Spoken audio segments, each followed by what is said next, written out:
no século XXI. E ainda mais, por saber que esse curso de doutoramento em Coimbra tem um departamento especificamente ligado às ciências jurídico-processuais. Isso é fantástico, isso é preocupação, isso é foco nas coisas do processo que, infelizmente, são mais importantes do que deveriam ser, tanto no Brasil como em Portugal e na Europa. Eu sei disso. Meu nome é Antônio Cláudio da Costa Machado, isso já foi referido. Sou professor de Teoria Geral do Processo e de Direito Processual Civil da Faculdade de Direito da USP, lá do Largo de São Francisco. Fui professor de 1984 a 2019, me aposentei no final do ano passado, depois de 35 longos anos no Largo de São Francisco. Sou professor de Processo Civil e de Direitos Humanos e Garantias. Fui, por 20 anos, de 2000 a 2020, no Centro Universitário Fiel de Osasco.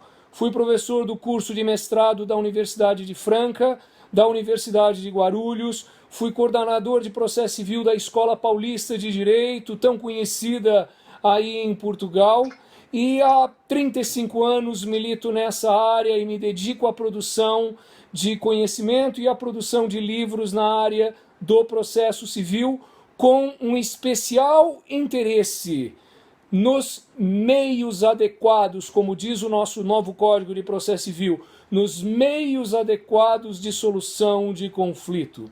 Não falamos mais de meios alternativos, porque falar de meios alternativos coloca ênfase no Poder Judiciário, quando na verdade a ênfase não deve estar no Poder Judiciário, mas deve estar na cultura e na educação de um povo, a ponto dele ser capaz de resolver a grande maioria dos seus conflitos por meio da conciliação, por meio da mediação, eu diria mesmo por meio da renúncia em muitas situações e, por conseguinte, por meio da arbitragem. Na verdade, meio alternativo deveria ser a solução processual via Poder Judiciário. Essa é a última forma de solução de conflito e a pior de todas. Todas as anteriores são melhores do que o processo judicial. Vou dividir o meu tema, Teoria Geral do Processo em Arbitragem, em 4 partes, que eu já anuncio.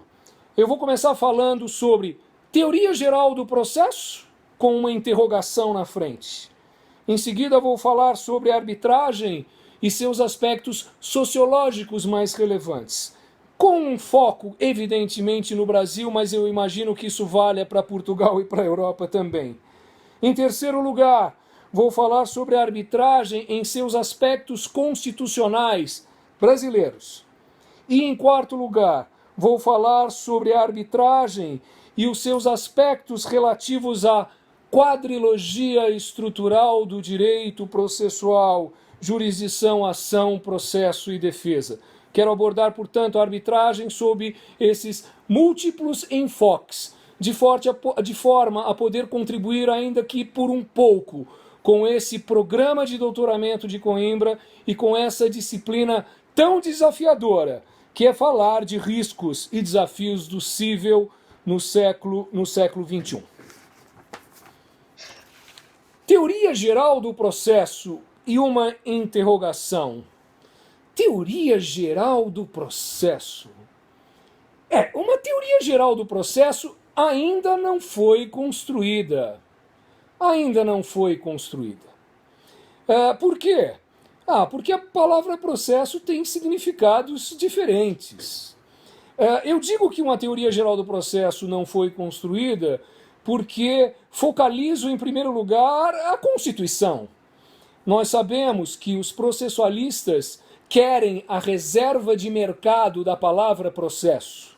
Os processualistas só consideram processo o processo judicial, quando, na verdade, a Constituição não nos dá essa reserva de mercado, porque é ela que fala de processo judicial de um lado, mas fala de processo administrativo do outro lado, e fala de processo legislativo do outro lado.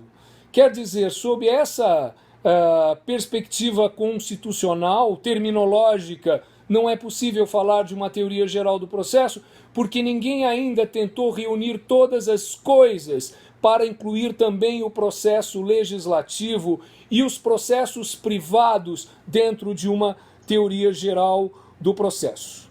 Eu faço agora algumas críticas à ideia de teoria geral do processo num sentido mais estrito.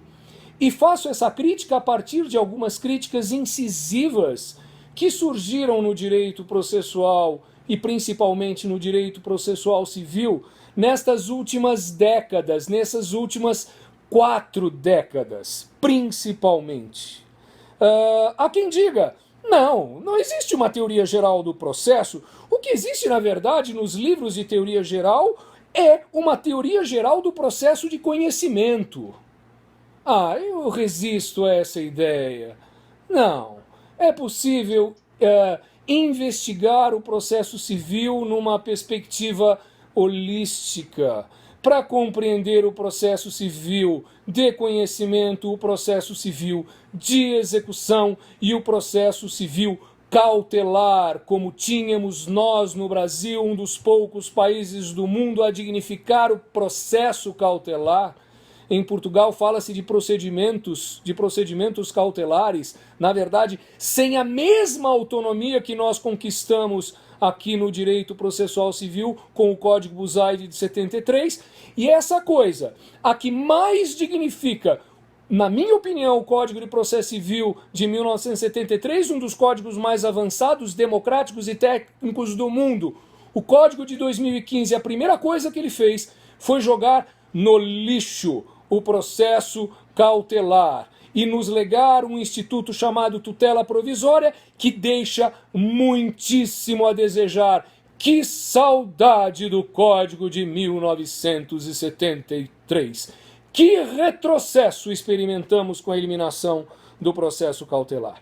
Mas uma teoria geral do processo envolve certamente o conhecimento, o processo de execução e o processo cautelar. E apesar de muitas vozes no Brasil se levantarem para dizer já não há mais processo cautelar, eu sou uma daquelas que continuam afirmando o processo cautelar continua existindo sim. Não há nenhuma dúvida que o processo cautelar antecedente, chamado preparatório, continua existindo em terras brasileiras. Mas nós não vamos entrar nesta polêmica.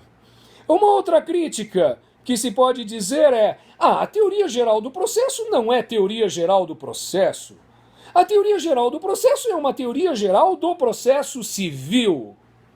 E eu rebato essa ideia também. Não, há uma teoria geral do processo. Esta que foi inaugurada no Brasil com relevância, de fato,